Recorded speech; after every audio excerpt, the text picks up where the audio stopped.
Hey everybody, welcome to Ref Time, powered by RTS and produced by Coraggio Media. I'm Tanya. And I'm Crane. We'll be covering rules, plays, points of emphasis, and all things official.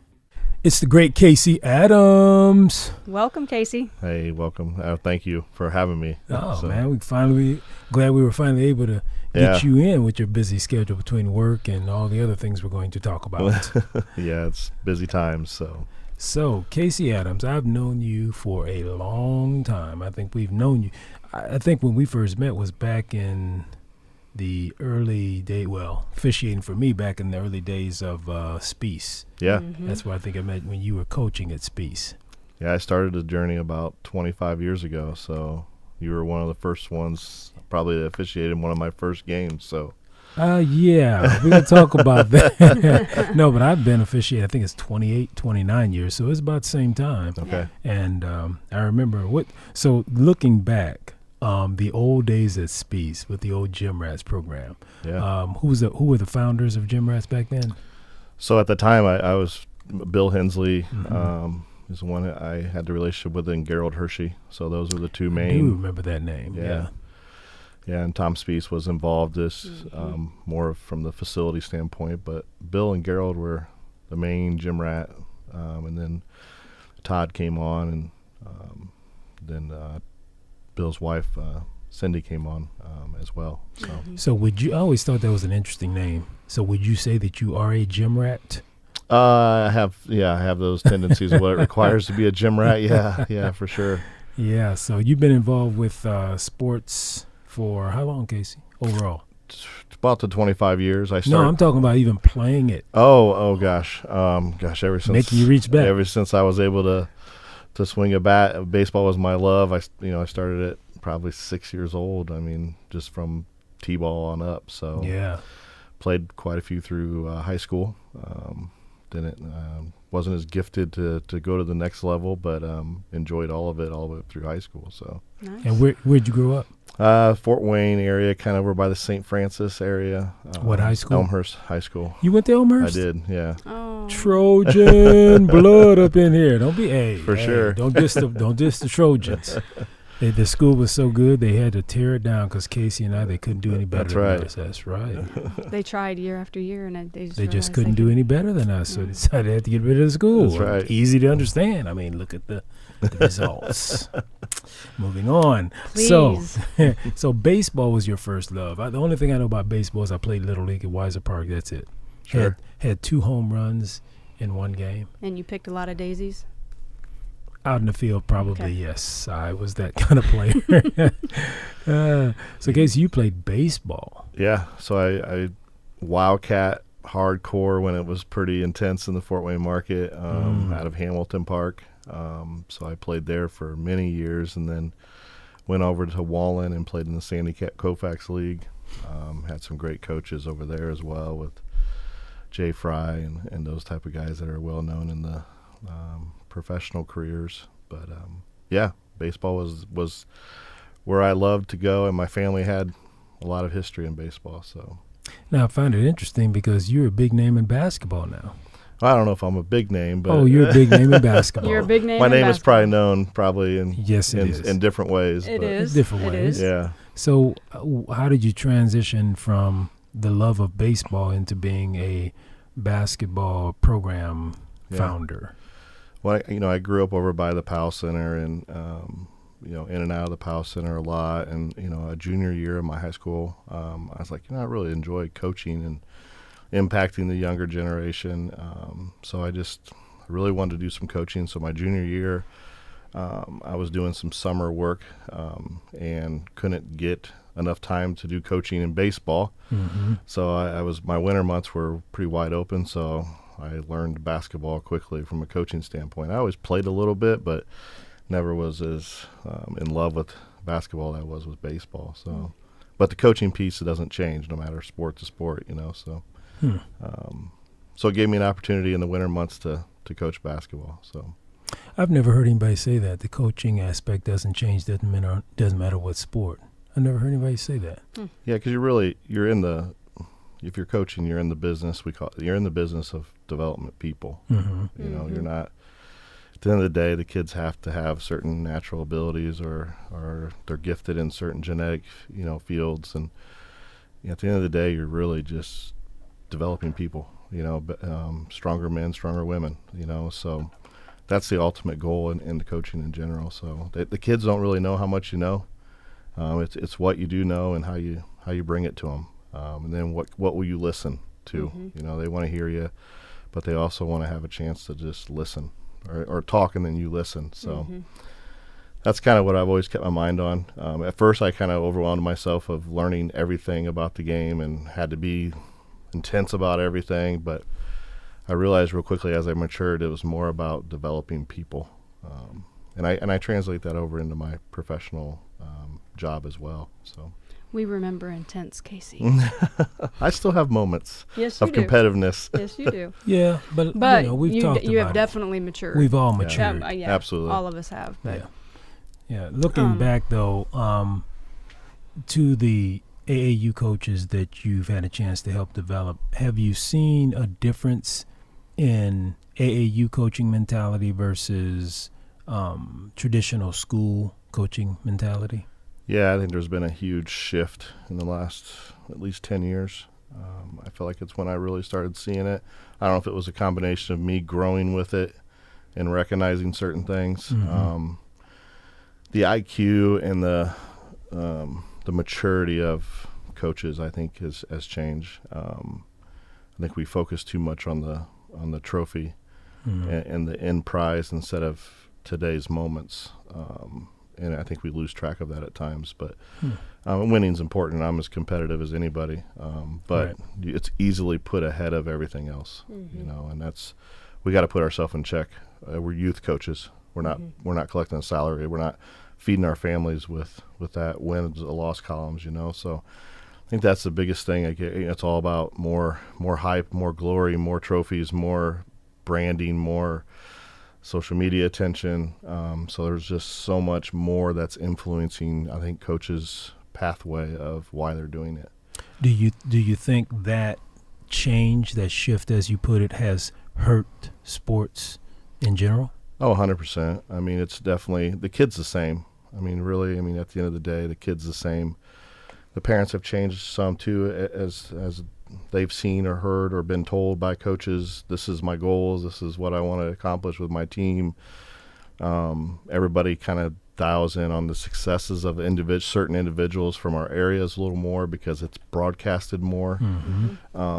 So I think we lose touch from parents to coaches, to operators, event operators. I think they're just as guilty in this as anybody. But the kid's the same. If you can truly coach them for the reason you're coaching, the kid will make great adjustments to why you're doing it. Which goes back to what you said at the beginning. It's about the development of the individual. Absolutely. Not about the wins and losses, because you're not going to win at everything. And I think when we do lose, that's one of the things our daughter says. She goes, I lost all the time. She goes, I was on losing teams at Spiece, gym rats all the time. And she's like, I learned a lot. Yeah. And I think you can. And to learn to lose gracefully, no, it doesn't feel good to lose, but to not be a sore loser about it, I think is huge. And if we're teaching our kids that, okay, so we lost, what can we do better? What did we do? What changes can we make so that next time maybe we pull that W? Maybe we make more free throws. Maybe we don't turn the ball over 15 times. Maybe we don't jack up 3-point shots, every time we go down the court. And we learn what, how to get better versus, oh, well, that referee doesn't like us. Or, it was the other team's fault. Right. Or whatever, the blame tends to fall on the officials. I think 9 times out of 10, it probably falls on the officials. It was the officials' fault that we lost the game. And instead of viewing it that way, view it from, what could we have done differently? Yeah.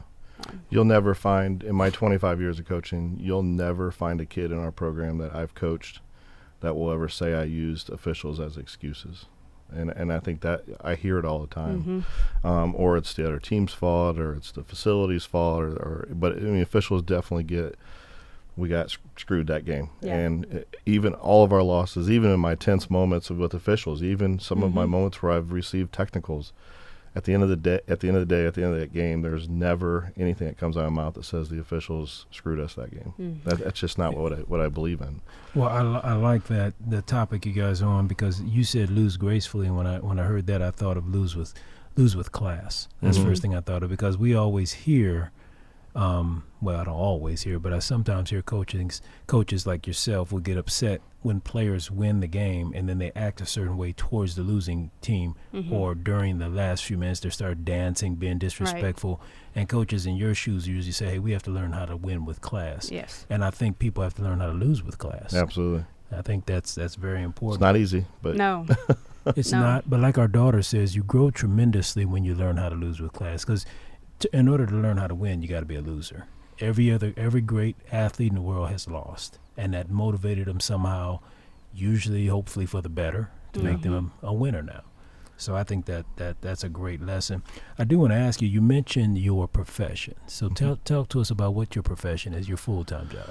Yeah, so I work for IMI, Irving Materials, quality control manager. So I've been in the concrete industry for all my life. My dad was involved in it, and a lot of other family members. So I've always been in the construction side of things. And what was the name of your work? Irving Materials. Irving? IMI. You'll see the big red trucks driving around town. Yeah. Family-owned company, but we touch 5 states. So I help manage the 16 plants in the northern region of Indiana here. So you travel quite a bit. Yeah, I do put the miles on.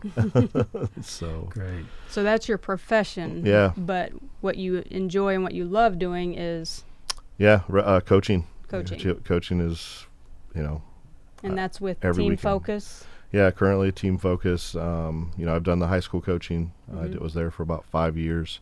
Where were you at? Up in Michigan at Coldwater High School. Yep. Oh, okay. Yep. I remember you going up there. Was that boys or girls? Boys, yeah. So you were the head coach of? The boys varsity basketball team. Yeah, okay. Yep. And so tell us about Team Focus, because I really don't know much about Team Focus other than I see it around all the time. Yeah, so when I decided to go back into the industry that I was very familiar with and just kind of grow in my role in that, I decided to step away from the Gym Rats program, and loved everything about that. It was very large, very intense, very competitive. Just wanted to head a different direction in my professional career. About what year was that you left? 2014, I believe. Oh, that was recent. Yeah, so not too far ago. So Team Focus is not that old. Yeah, so we about a year off, and then we decided, program, we'd like to continue having the program, but on a smaller version. I always wanted to know all the kids in the program. So that was the goal, was to have a smaller, version of what we kind of did at Gym Rats, and focus more on the local kids. Gym Rats would have a variety of kids from all over the state. So we wanted to focus on the local kids, and we kind of started it with one group, and then it grew into all grade levels. Didn't stay as small as you wanted it, did it? No, we were at 22 teams last year, and I was trying to get down to 15 this year, and we're at 18. So I'd like not to. Too bad. That was in the middle. Yeah, I'd like to trim it just a little bit, but I have a hard time saying no. Yeah. So it's. How do you Now, make do you a do program girls smaller? Too? How do you do that? Do you do girls as well? I or do. Just boys? Yeah, we do I have. I thought so. I roughed you. We have 4th, 5th, 6th, 7th, 8th. And you added, because you didn't do girls initially, right? It was Right. just boys. So when did you add the girls on? About 2 years ago, we kind of took a stride at it. Me having 3 daughters of myself, two of the 3 were really interested in playing basketball, so we decided to kind of start with their classes. And Now, I just got to ask, first of all, how do you build a program? And then how do you unbuild it? Go down from 22 to, okay, I got to learn here. I'm taking notes. Tell me how to. I mean, there's no method. Everybody always asks me, where's your handbook? I'm like, there's no handbook to building this thing. Right. It's through a lot of relationships and different things. But I think, naturally you get into second teams, and those second teams may not be as good or as competitive. And a lot of things that, we're talking about as far as challenges. Choice is good. People, they find different choices to put their kids in, and sometimes you just don't rebuild once others make different choices. I'm always looking to improve our coaches and bring in new or some coaches. It just doesn't fit for them. It's not. It's not meant for everybody on how we do things, and that's okay. So I think naturally it kind of takes care of itself over time. But you can definitely get aggressive with promoting and recruiting, and I think probably less than 10% of our kids, we actually go out and we ask them to be part of our program. It's typically through the parents or through the kids in the program. So we just don't actively try to do it, But we do have those classes that do really good, and it kind of draws attention to the program, and, everybody wants to be part of that. Right. So they want to be a part of the great program. Right. But then when you're in the building stages, maybe not. It's just like high schools. You get, you hear, oh, we've got this coach over here. Okay, well, let's go over there, and because they want to play on the better team. I try to encourage parents, don't chase what you think you're seeing. It's always easy to sit here back and see the noise, but if you start chasing that, you're going to be in trouble. You're going to find yourself on lots of teams and lots of promises not kept, and then you're going to ultimately affect your kids' development. So, leading up to having you on as a guest, we've had many conversations about attitude of parents, attitude of players, attitude of coaches, and then how that fits with working with officials. So what would you say is the most challenging issue that you've seen as a coach in helping parents and your coaches that you're developing learn how to deal with the culture of officials? Yeah, that's a tough one, because I've handled some situations really well, and I've handled some situations really bad. We learn. Right? I mean, and some of my best growth moments is my failures, through my process of my failures. So, I think I had an example just recently. I had a parent who his fourth grader was crying after every weekend, every game. And I just kind of watched. Win or lose? Win or lose. And the parent was very, very demanding on number of baskets and if he turned it over or and just constantly. And I finally went up to that parent and I said, do you know what your number one job is right now? And he kind of looked at me and I go, your number one job is to make sure your kid smiles and says he wants to come back. Yes, sir. Yep. And that parent just kind of looked at me and he said, you know what your number one job is? I said, I'd like to know what you think my number one job is. He goes, to get my kid a scholarship. What? Whoa. Fourth grade. Whoa. Yeah. What? I said, I think your time is done with me. Yeah. I said, I feel sorry for your child. And I said, I wish you nothing but the best. You have every right to take your kid down the path that you choose. I said, but that is not my number one responsibility. Not at all. Nor is it your number one interest. Right. I mean, I did not expect him to say that. I thought he was going to say something like, your number one job is to mind your own business. I thought that's what I was going to hear. That's where I was going. But wow, man. Yeah, that's scary, down to all the way to a fourth grader. That is scary. But you know what? We hear that all the time. Yeah. Well, and I think that's where this lack of respect comes in. Yes. Because, when they come to these AAU tournaments and, and I'm saying I'm talking about the parents, when they bring their kids into these tournaments, they think that this is going to get them that scholarship that they want for that third grader, fourth grader. Because they've heard XYZ coaches are going to be there from XYZ schools. And it's like, wait a minute, coaches aren't there to watch your third and fourth grader. Yeah, okay, maybe randomly, but they're not out there recruiting in the third and fourth grade. So much changes in a kid from third grade to the time they're a senior. So who is it? Who is there watching the third and fourth graders in terms of coaches? Because that's what people want to know. So Nobody. Nobody. As a coach, you feel nobody. Yeah, nobody. I mean, let's be real. Okay. I mean, even at the high school level, very seldom do we even get high school coaches that go to their middle school and watch their middle school players. Very seldom. That are going to be filtering into their high schools. Well, let me ask though. As a coach, but that has. I mean, it has been progressively changing. Have you seen it? Have you seen high school coaches going to middle school games to scout? I think it is changing. It I is. think the one thing I think a lot of high school coaches have to do, and I don't think it's a bad thing, is they've realized they've got to get down to the middle school and build a relationship with Yep. the kids. Yep. Right. But even knowing at the high risk that you still may not get that kid. Yep. You know, and there's a lot of things to talk about on that topic. But Yes. I agree with most of it. I think relationship building is always key for the kids that we're currently coaching right now. Yep.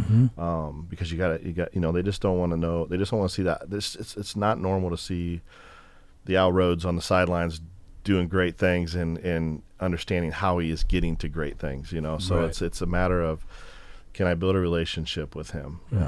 And that's the key to the kid today. And because there is so much pressure from the outside. So if they don't have a coach that they can lean on and trust and kind of be their safeguard to their successes and their failures, then their parents will take control of that movement. And that's not all bad. Right. We, as parents, we want what's best for our kids, and Right. we want better than what we received. But in the same sense, it's probably misled with little information and decision making as they move forward with putting their kids in certain positions. So, I do think you're seeing more high school coaches trying to take stronger attempts. I agree. There's a lot of things that need cleaned up to make that rewarding. But that's scary what you said, that the comment he made on third Yeah. grade or So, fourth grade. so that's the kind of dad that would come into a tournament and blame it on the officials. He blamed He's- anything he could get his hands on. Yeah.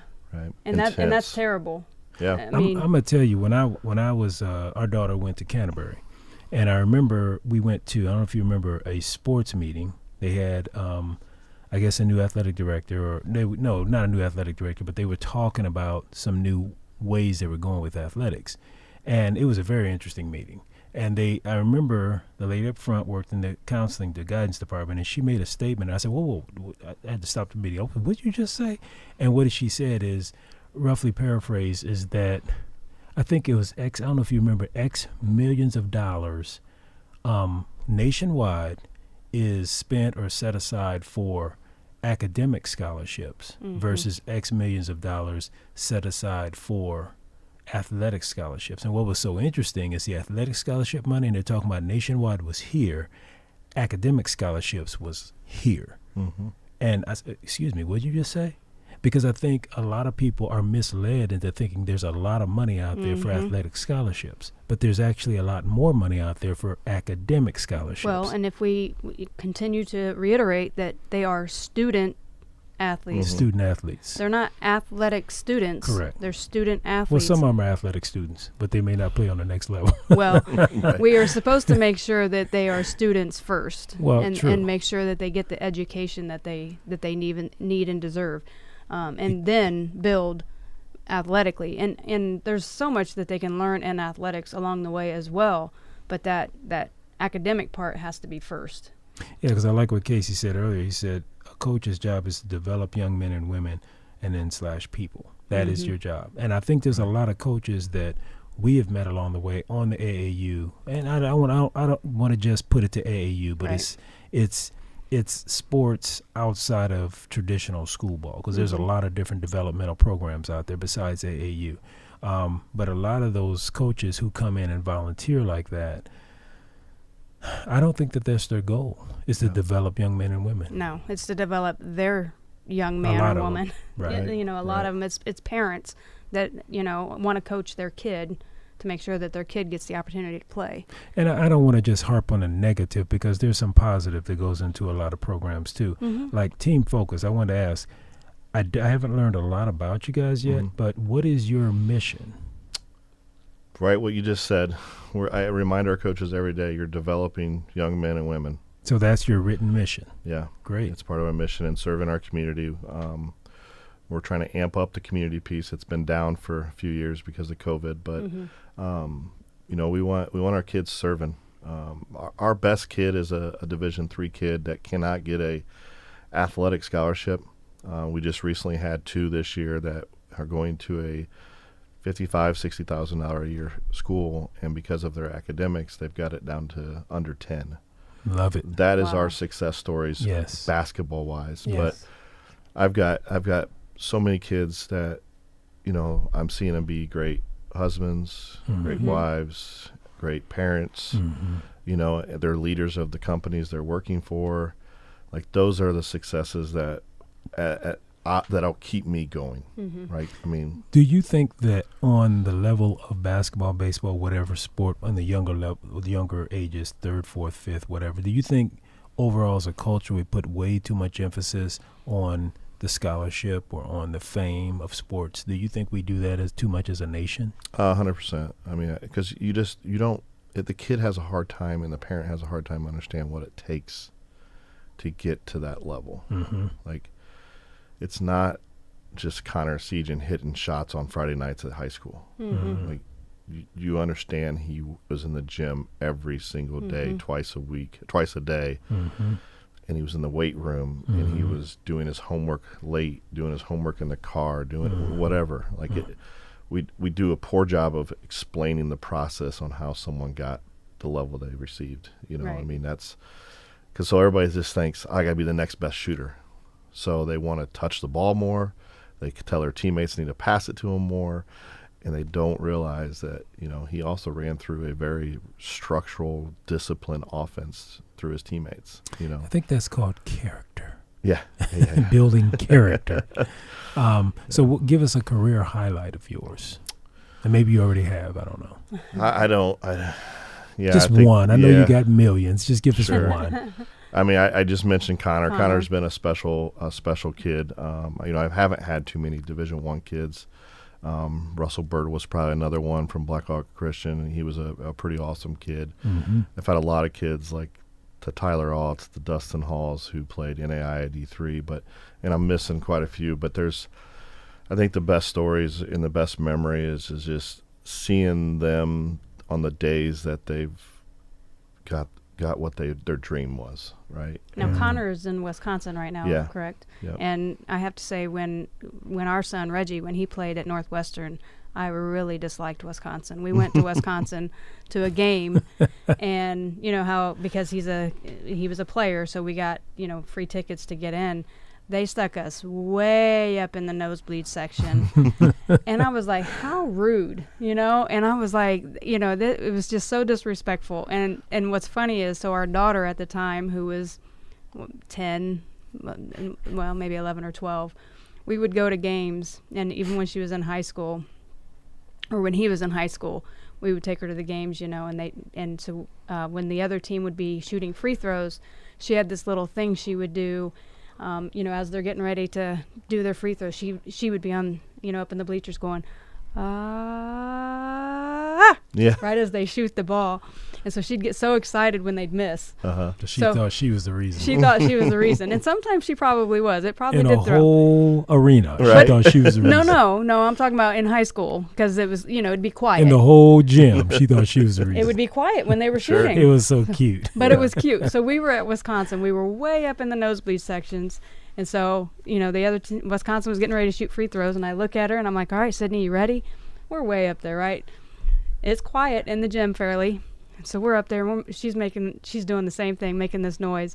And the people around us started to get irritated because they were actually missing their free throws. It was so funny. And they were Wisconsin fans. Yeah, we were surrounded by Wisconsin fans. That was the other thing, Sure. Here we are in purple, and, but since he's at Wisconsin, since Connor's at Wisconsin, I guess, I'll cheer for Connor, not for Wisconsin. We'll get you better seats if you want to go. We'll make sure you're down at floor level. Appreciate it. All right, so let's talk a little bit about rules. You and I have had colorful conversations about rules. Definitely. So, first question you got for him, T? I know you got a question.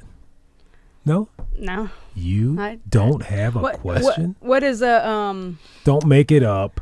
The people can tell when you're making it up. We gotta. You make it up on a regular basis. That question right there. That one right there. The one I'm pointing to that's not really there. Go ahead. What is one of your pet peeves when it comes to rules and things that officials either call or don't call? Yeah, I kind of thought of this beforehand because now, you can't say the technicals that you get. That's not fair. No, I deserve all of them.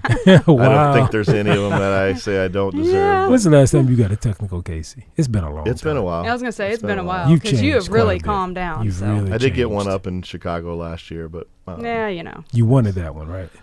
Yeah, I was done for the weekend. I just wanted to go eat dinner and just get out of there. Can you just throw me out? Yeah, Give me both. And we were playing bad. I'm like, will you just do me a favor and get me out of here? There has been a couple of those stories. But hey, as an official, I look at it like, if I got to be stuck here, Hey, you got to be You're stuck. not getting the technical. I've even told a couple officials, hey, here soon I'm going to be looking for one. You have every right to do it. So yeah, I don't think there's any one thing that irritates me the most as far as calls go. Mm-hmm. No, we're talking about the rules. I mean, because rules are written, rules. and there's some rules we don't like, and I'm sure some rules coaches don't like. Yeah, And we can't change them right now, but are there rules that stand out in your mind that you think are absolutely ridiculous, have no place, or they just occur at the wrong times? No, I the biggest thing that I don't want to see happen is constantly changing rules, and I know it's because that affects us coaches from a standpoint of it takes us a while to learn everything and rules, and then implement it into practices and what we demand from our kids. So like the simple things is just the free throw things this year. Like that's going to take some adjustments, Right. And probably some AAU events won't be doing it right away. Some will. Yep. Yep, we've already encountered that. Yes, we have. This some past of the, weekend we saw it. Some of the team camps we went to, they were like, no, we're doing 7. Okay. And we were moving around. We had one here, team camp here. We had another one in Bluffton. Ohio, Bluffton University. And then we just got back from North Carolina. I mean, the rules changes, they're nationwide. Yeah, it's nationwide. But they're being slowly implemented in colorful ways. Yes. Yeah, it's been interesting. People are trying to figure out how to fit them in and understand them. Especially during the summer because they And got running clock transition, and all that stuff. So. I think we were just getting used to the release of the free throw. I agree. The movement of that. Like we were just finally kind of getting And that I got cleaned up. kids, it surprised me on the free throw line. They're standing there asking me, coach, on the ref, on the release? Yeah, it's been that way for a few years. Yeah. But I don't know. They just are not. I don't know if some students are asking it just to cause disruption to the shooter. I don't know. So be. I just answer them, on the release. Yeah. I think that just changing rules, and I really wish we all fell into one umbrella of expectations and accountability, to where we got AAU, we got USSSA, we got this, we got that, and then everybody does kind of their own thing, and there's really no checks and balances to making sure that we're all following the same thing. So that movement in and out of different sanctioned events is very, very challenging for kids. Yeah. But it'll never change. It's going to always be that way. I mean, you went out and did your own thing. Right. Well, right. and it's that way from tournament to tournament. This is what you're saying, because you'll go in and one tournament has a mercy rule of 20 points. Right. Where another one doesn't even have a mercy rule. have a mercy rule. Or I know they implemented, if you're up by 20 and there's 2 minutes to go, game's over. Right. I don't know how I feel about that one, though. Well, how do you feel about that case? First, I hated it. It actually Yeah. caused me. It happened to me probably 6 years ago. And you guys were losing? We were, and then we came back, and it hit the time limit. But we were on a rhythm to, if we had that 2 minutes left, we probably could have made it really interesting. But since we did not get it under the 10, we were like at 11, and they just called it, and that was tough to explain to the kids, because that's not really a basketball rule. Correct. It's I get the understanding of there's a lot of things that potentially could happen in a blowout in those 2 to 3 minutes, but the things that I always try to remind directors, like, you got to remember, I'm still trying to accomplish things in 2 or 3 minutes, and someone like me, I'm not going to let this thing get wild and crazy with my kids. Like, there's not going to be anything stupid, but I do have kids that I could get in that situation that their parents paid the same amount of money getting in that gate, that are looking for that 2 to 3 minutes of playing time. And so that makes it really tough when they're cutting them off like that. I mean, I get it, helps keep everything on, but I'm worried that it's going to get out of hand with just because I think there's some influence on how we coach and how we officiate the game if we just look across the room from each other and say, this team should kill this team. Certain coaches do things a certain way, and certain officials do certain things a certain way. And I've had an official tell me that, not in Indiana, but in another state. He said, "There's no reason you can have this game, coach." That's tough. That's tough to He listen. said what now? There's no reason you should have this game. That was his exact words. And What does he mean? That's what I asked. I said, "What do you mean?" And at the end, or about 8 minutes into the game, I realized that he was going to allow this team to just do about anything he wanted to get to that 20 spread and call the game early. Oh, wow. So I asked him at the end, I said, "Is this what you meant?" And he just smiled. So who knows? I mean, So you guys ended up losing that game? We did. By a lot? By a lot. So he was already anticipating this other team was going to beat you guys by a lot, and he wanted to hurry up and get there. Correct. Wow. But you don't. I mean, it's still... But people do so that. So it was a running clock, or it wasn't a running clock? It turned into a running clock because of the point spread. So how much did you guys lose by, you remember? It was around 25, 26. And the mercy rule there was 20 points? 20, yeah. And actually, it was 20. And you had to get it back down under 10 in Under order for the 10. clock to start stopping again. Right. Yeah, that, and that's something that we talk about when we go in and do games. We had a gentleman come up to us when we were at Bluffton University a week or so ago, and he's coached and been an AD, and yeah. And mind you, we started at 9 o'clock in the morning, and we went all day till about 5:30. Actually, Sydney was there with us, so it was the three of us. We would rotate two games on, one off. Yeah. And so. And that's a long day. It is a long day. Yeah. But the guy came up to us at the end of the evening, and he's like, "Hey, I really wanted to compliment you guys. You really do a really good job, and you don't treat this like it's summer ball. And like that's you're really actually, good to hear when you go to a different state. Yeah. Sure. And they don't know you. And he's like, you guys are actually calling it like it should be called. Like you're moving with the kids. And that's tough to do when you're on your feet all day long. Absolutely. But that's one of the things that I think, as officials, we should pride ourselves on is if you can't handle, doing more than 3 or 4 games physically to do the game justice, to do the kids justice, then really should we be doing, that many games? And I think that's where, it helps to have a third where you can do that, work 2, sit out 1, work 2, sit out 1. And then that hopefully gives you more energy and, you're able to keep up with them. And I think that's, I was thrilled when the guy came up and said that. I was like, oh, wow, thank you, because, we do. I think we really try to we take pride in give what we them do. a good game. Yeah, it's because, to me, I want to do right by the kids. It's not about me. This game isn't about me. It's not about the coaches. It's not about the parents. It's about the kids. The kids should be out there. They should be having a good time. They should have fun. They should have, officials that are paying attention and engaged. Yeah, and I don't know where I was going with all that, but I agree, and I've got another story to kind of match that up. Yeah. I mean, I also recently was lining myself up with my 24 team at a local event, and what's a 24 team? Our seniors to be for Team Focus. 2024. There we go. Yeah, we were getting ready to play a team that on paper we probably have no business competing with. Okay. But I knew the 2 officials we had, and the one official came and was like super excited to have our game, and I'm like, man, I'm glad you're excited about this game, is because I'm nervous as me. My kids are probably thinking they don't have any business winning this game. This is going to be a tough game. Like at that point, I've had them for 5-6 years. Right. Mm-hmm. I've got them where I need them mentally, but to get their confidence up.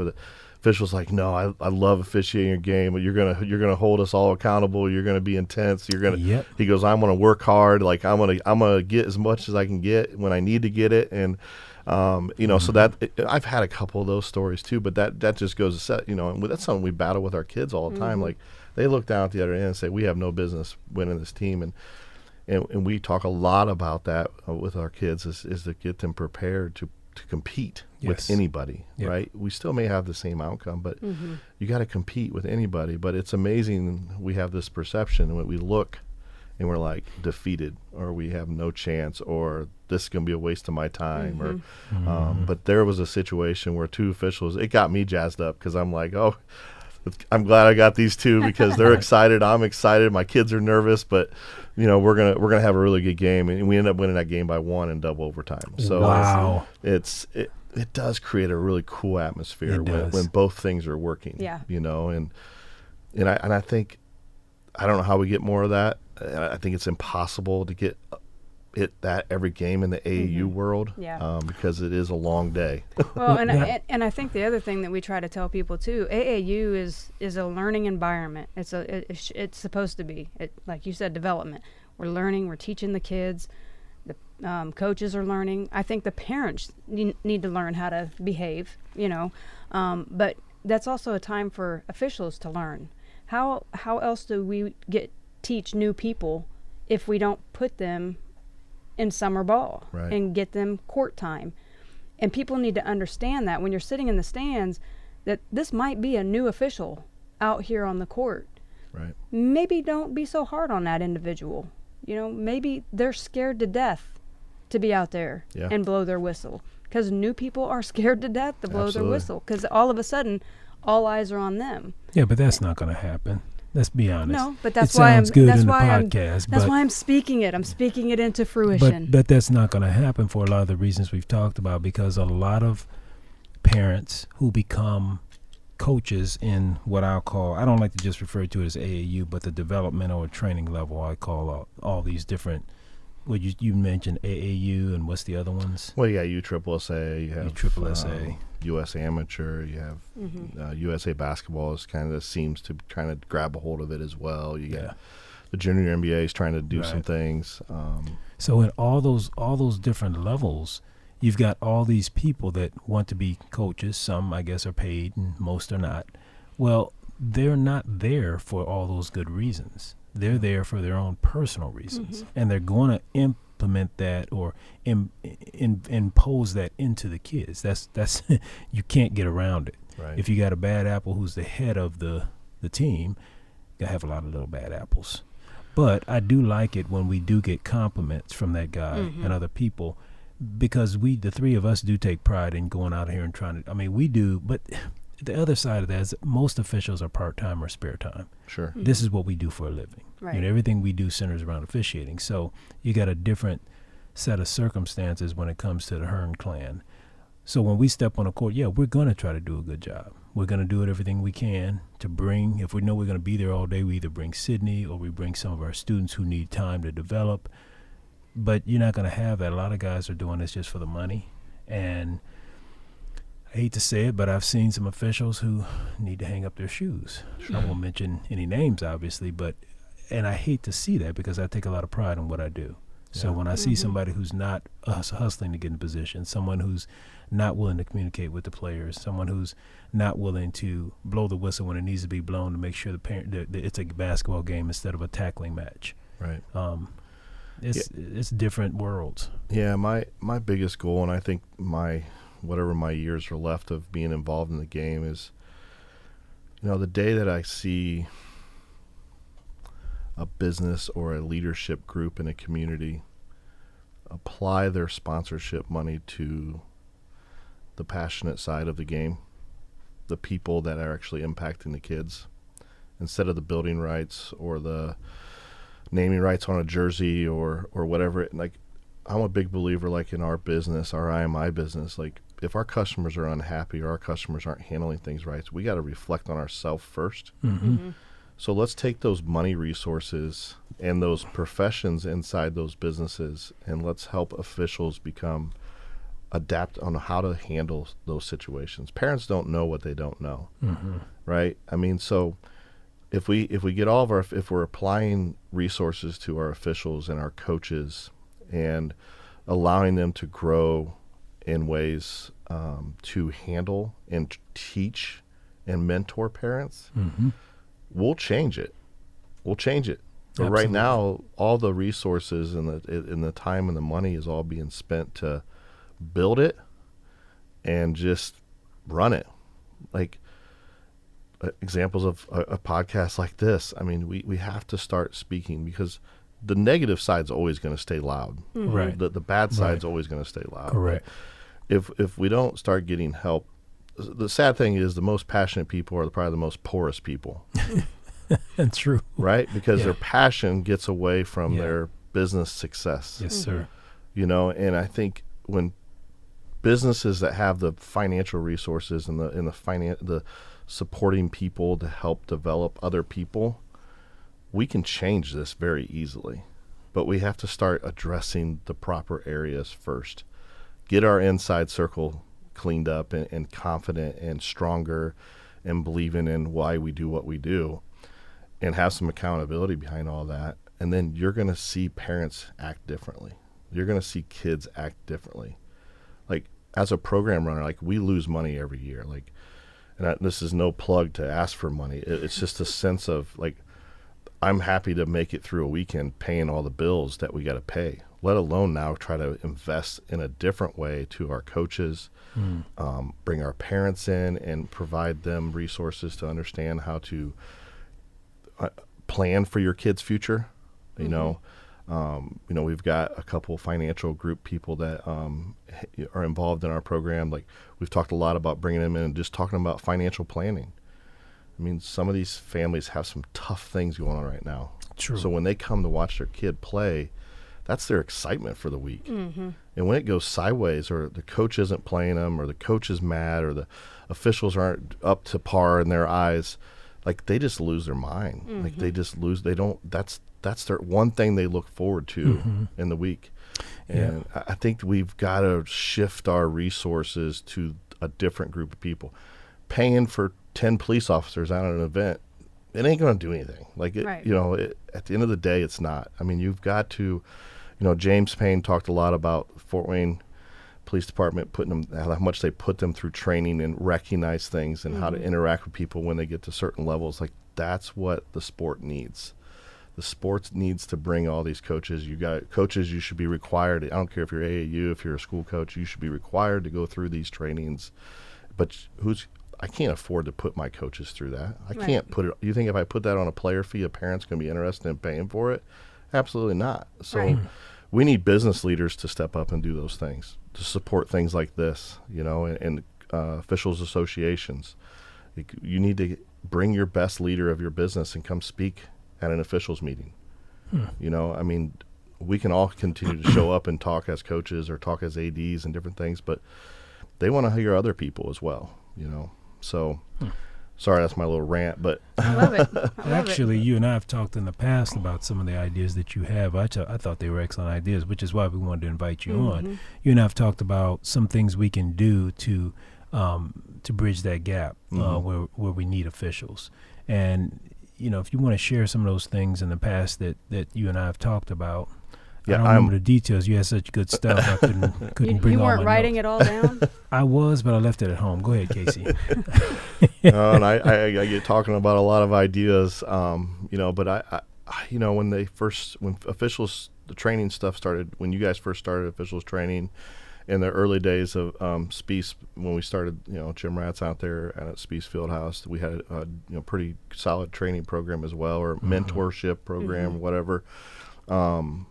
But bringing new officials in, like at the time that you brought them over to St. Michael's when we just did some round robins in a certain grade level, it was a low intense atmosphere. It was a single gym. The noise was cut down. We set the expectations of the coaches. We gave you guys our plan on what we were trying to accomplish that day, and we had zero problems. I mean, there might have been one dad that was grumbling over in the corner that we told to relax a little bit, but in the same sense, we were working together to make sure those younger officials or newer officials had the environment that they feel like they could fail. Yes. And then take criticism from your team and then start working on applying it. The mechanics and the movement and the confidence of calls, it don't happen overnight. Nope. It's going to happen hundreds of games, hundreds of games. And I think I've always been a believer on if you want to officiate, you should be a coach. If you want to coach, you should be an official. I mean, and we talk a lot about that with our players, but I think I'm scared. Yeah. I'm serious. I'm scared to be a coach. Yeah. Yeah, he doesn't make a very good coach. I tried it one time. It did not go over well. It didn't work well for him. But I've listened to coaches say that. Sure. And I've asked myself, Crane, should you not ask. I've said, Crane, you probably should go try coaching. But I don't want to, for probably the same reasons coaches don't want to try officiating. Sure. Is because I don't want to be put in that vulnerable position of not knowing what the heck I'm doing. And I know But that's why a lot of people don't want to do officiating, because they don't know what they're doing. Yeah. They'd the rather difference just yell at with us. the difference with officiating, going from officiating to coaching, is that you know the rules from It's an official. easy for you to say that because you've coached. From an official, yeah, but I coached before I was an official. That's what I'm but saying. As You've an done official, both. I haven't. you know the rules based on the book. Whereas Mm-hmm. as a coach, people that just go into coaching, they know what rules. They don't know all the rules. They don't know very many they- rules at all. You know, and They like really you don't. said, they changed the rules. You know, backcourt violations. Right. You know, it used to be, you know, this way, and now it's, you know, the whole, you know, both feet and the ball have to cross into the front court. And you know, a very confusing one with that is when you throw the ball in from out of bounds. Then yeah. If it's a backcourt violation, which it's not. Yeah. Unless there's an unless, and but and the unlesses is what throws people and that's off. what throws people off. That's what throws coaches off, because there's this rule, but then there's a exception, Yes. Sure. and then there's, you And know, we have a lot of a exceptions. lot of exceptions, and different rules. and so it's tougher, I think, to go from a coaching perspective to an officiating standpoint, because now as from a coaching standpoint, now I step into officiating. I have a whistle. I need to know all these rules in this book, or at least, you know, a good portion of them, and then know when and how to apply them. And you know, one thing that would really scare me about that is if I became a coach or tried coaching, and let's say I was coaching at a lower level, middle school or below, and there was something that happened on the court, and the refs got it wrong, and I know the rule. How would I handle that? You suck it up. You suck it up, Buttercup. That's the only option I would have, Because a you lot of are coaches then don't a coach. You are not an but official see, a lot of anymore. coaches don't. You're true. No, I Right. know, and I hope that I would stay in that role. But I've seen a lot of coaches who've been in that position, and then they've lost it because they know that the officials are wrong and they feel powerless. So how do you handle that? That's when you got to keep empowering the people. I mean, it's all interpretation, right? I mean, Right. it's all angles. It's all, you know, you might look this way just for a quick second and miss it, Yep. right? And it's not about right or wrong at that point. Some rules are about right or wrong. I mean, Some. Yes, but your cases, maybe, you know, the over and back, did this happen to make this happen? Sure. Yeah. You know, but I think once again, it comes to the resources. Like, my best learning, I can still remember this to this day, when we applied the 3-man official crew in the high school for our area. Mm-hmm. You guys came out at Spiece and you did on court 1 3-man rotations and really worked a couple of our scrimmages. Mm-hmm. And as a coach, I sat there and learned so much by listening to your lingo, listening to how you were Right. talking to each other. Right. Like, but who's gonna develop that? Like, Right. Right. I don't have the resources to do it. And no one's time is free anymore, nor should it be. You know, I mean, we gotta have the resources to be able to do those things. You know, your training school, and no matter how much great you make it, you still need resources to help grow Right. it, Absolutely. to help support it. Like, Absolutely. we got to give those people initiatives to show up every day through the tough times. Like, Yep. and you know, and I don't know what you pay them or what, but it has to be low, because you're also bringing in people with experience that want to give the game, but it's time. It's time is money, and Yes, you sir. have to we have to find ways to support those resources, and then bring coaches in to watch it. You know, and that's one of the things you and I were talking about. Like, I would take those atmospheres all day long. You know, new officials with senior officials, you know, sitting there talking through it, because I think our coaches are going to learn by listening to and watching your I agree. interaction. I agree. You know, so if we don't get more of that, you know, and rule interpretations and just take certain rules each year and make it a requirement. If you're going to be a coach, you need to take 15-20 minutes of this before you participate in an event. I know it's hard to police, but Right. if I would think most operators that are running events would want to improve their officials' products, improve their coaches' products. So what is wrong with bringing officials in? But once again, you need the resources. If you're Right. going to bring them in early, you should probably pay them, right? You should provide space. When you provide space, you provide cost. You Yep. know, so. But until those resources become available to people that are trying to make it better, how are you going to accomplish it?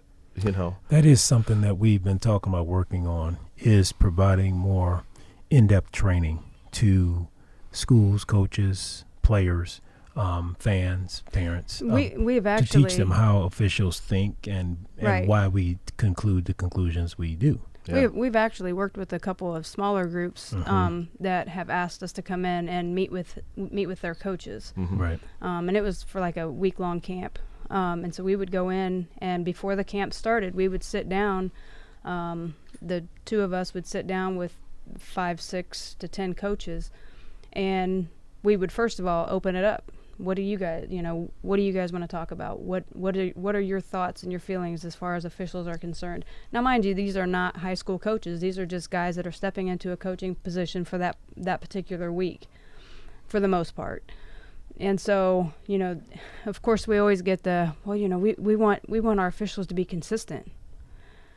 Okay. Well, what we would do is we'd break that word down. So we would break because that down. people say that generically, but they don't really know what does they're that asking mean? for. What does it Right. mean? Right. Yeah.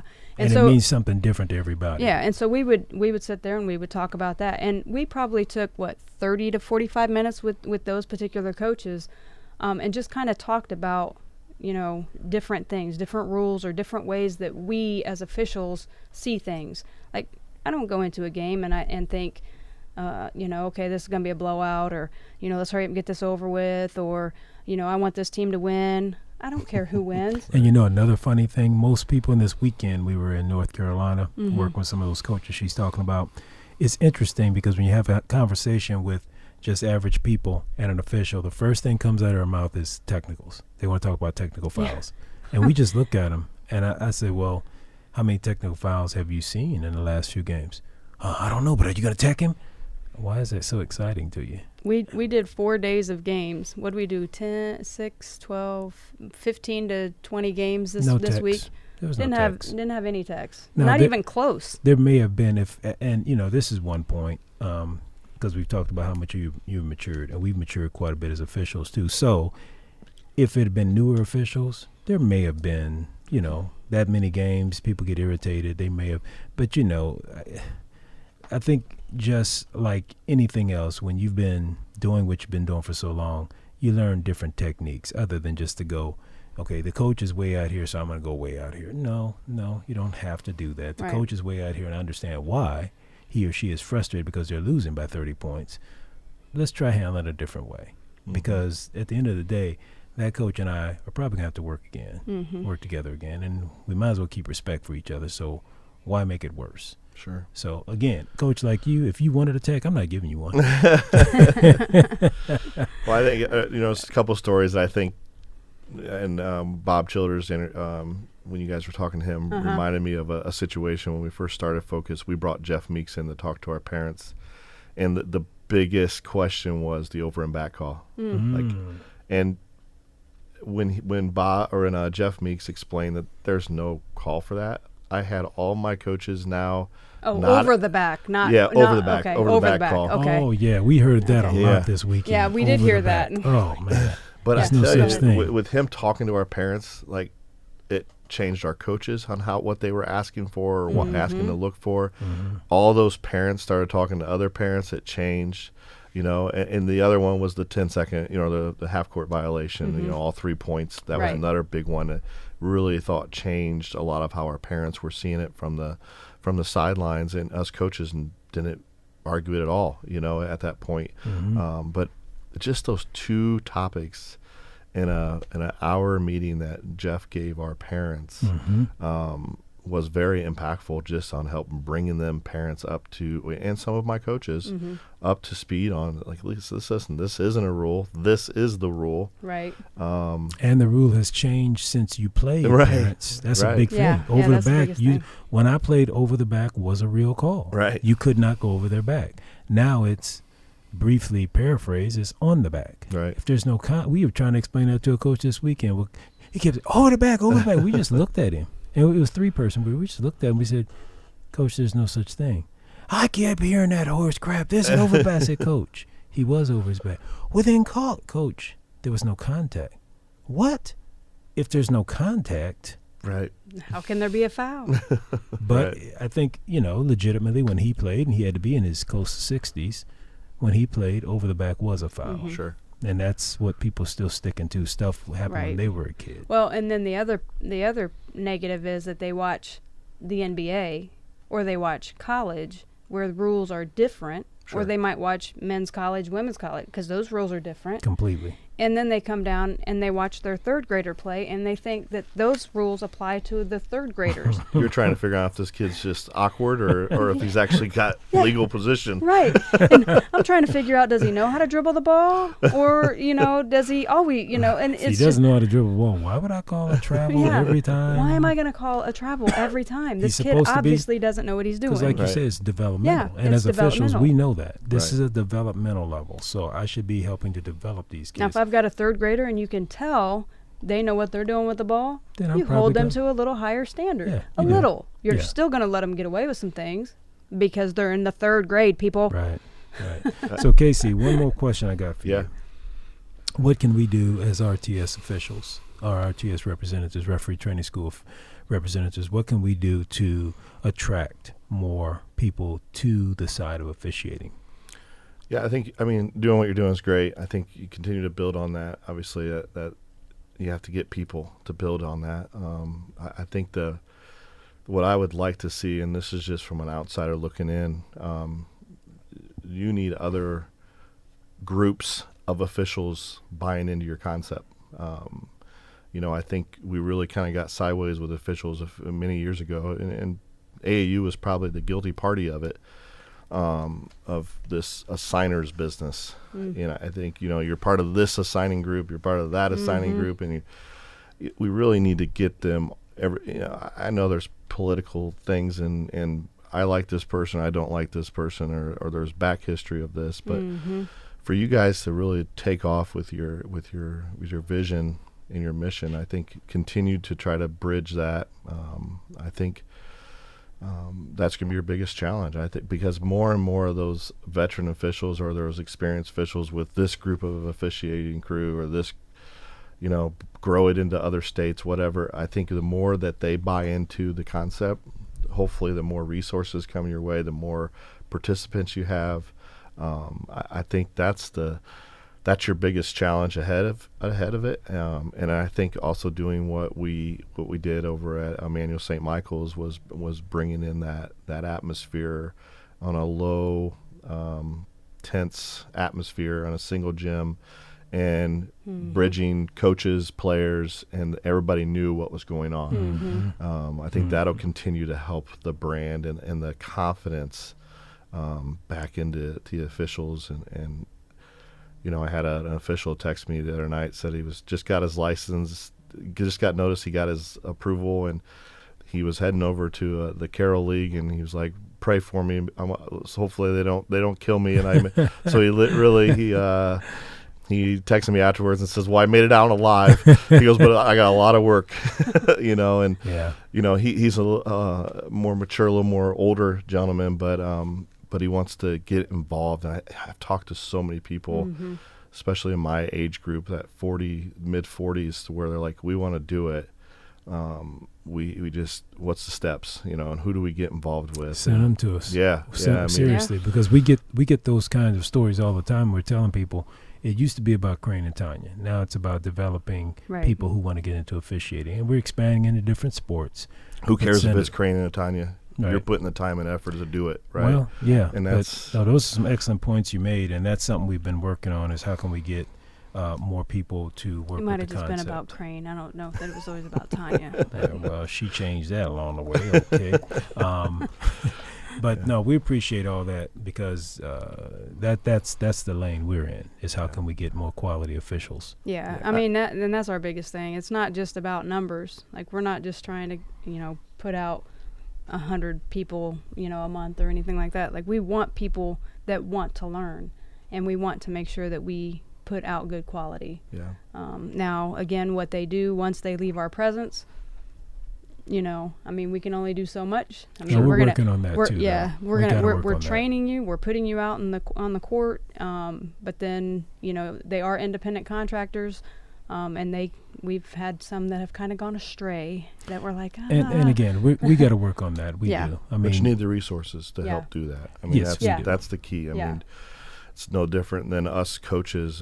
I'd love to continue to follow up more and more with my players, but Right. that's time and resources. And you get new players that are always coming Right. in that you've got to continue to develop, and so it is tough. And that's the way we are right now. Like, it's tough. Like, we've had people that we feel like they need more attention, but we've got new people that now we're developing them, and so it is kind of a and we need to respect vicious cycle. We need to respect more of the senior officials. I mean, I can remember back in the day when we had those Sunday leagues. Mm-hmm.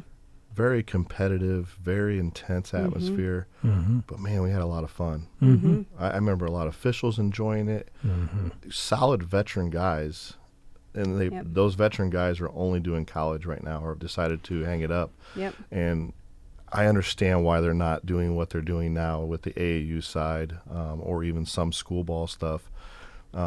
It becomes exhausting, especially when you don't show appreciation and you don't show that you're a big part of our team, because you are. I mean, without you, I can't teach. Well, one thing our daughter said I thought was very intelligent. She goes, Mom, Dad, I love officiating. She says, but all the politics that I see and you guys talk about that you go through in the high school and the college level, she goes, if I'm going to go through those politics, I'm going to get paid for it a lot better. So I'm just going to stay in NBA. And I said, wow, that's pretty intelligent for a 23-year-old. But the last thing I want to challenge you on, Casey, is I came out to PAL I think it was the year before last. Our daughter actually is the one that got me to come out there and officiate with her. Yeah. And after that, I got called back to come and do another day of officiating. And I didn't realize what it was when I got there. But I walk into the gym, and I see 4 or 5 kids at this end warming up. I see 4 or 5 kids at this end warming up, and I'm thinking, okay. And it's like a minute and a half before game time. And I'm going, where's the other team?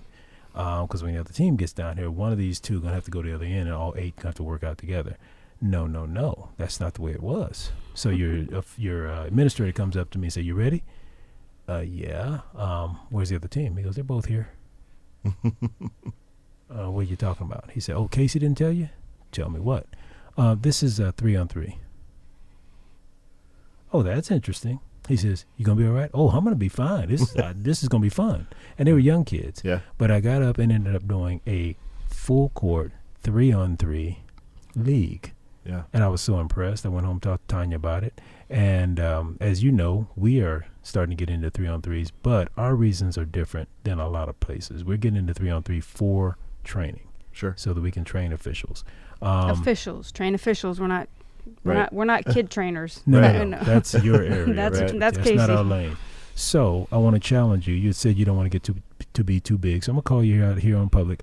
We don't want you to get too big, but I do want you to think about perhaps we need to start thinking about working together on that concept, because we want to train officials. You want the kids to have a good time. And one thing I loved about the 3-on-3 full court was they got a lot more ball touches. Yeah. They had to handle the ball.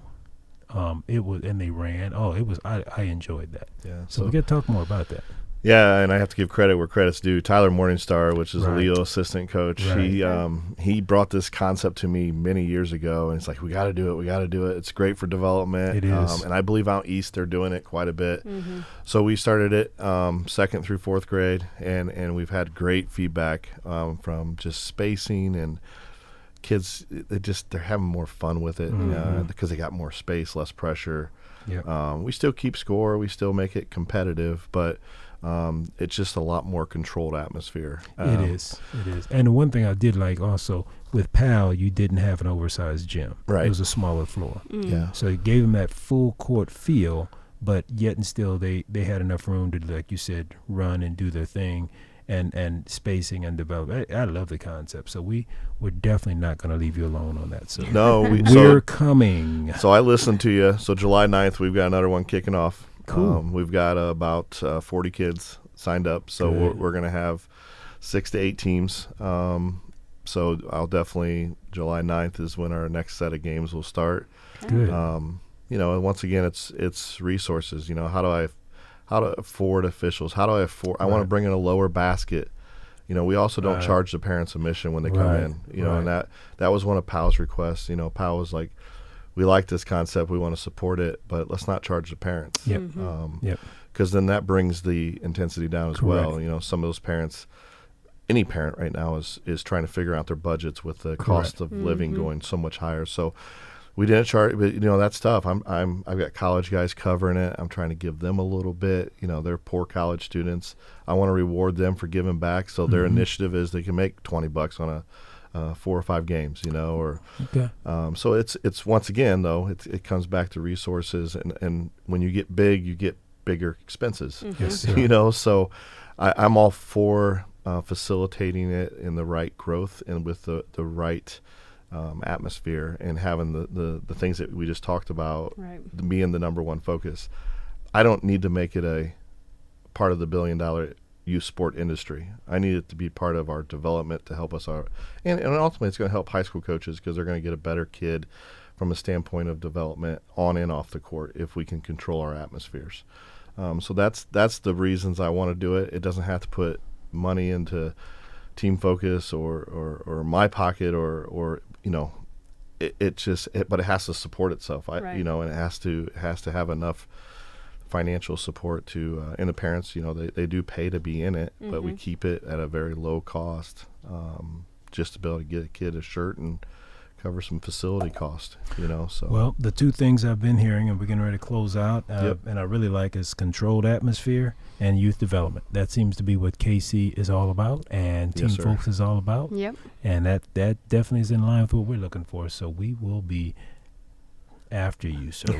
No, but down the line, seriously, want to see, and I told you before, we want to see if there's a way we can work together on that concept, because you're developing youth and we're developing young officials, and by that I don't mean young in age, just young officials. We had a guy that joined us in his 60s, and he made a really, really good student. So just awesome. young officials. So with that, you got any final comments for us, Casey? I appreciate you guys' time, and look forward to continue to grow. We appreciate you coming on. The opportunities to make the game better. Yeah, absolutely. And hopefully improve our atmosphere and to where everybody's loving it. And we got to remember, there is still a lot of people loving it. There's still a lot of people conducting the right ways. And, we all love it. You know, there's good officials, there's good those coaches. Few bad apples you know, out there.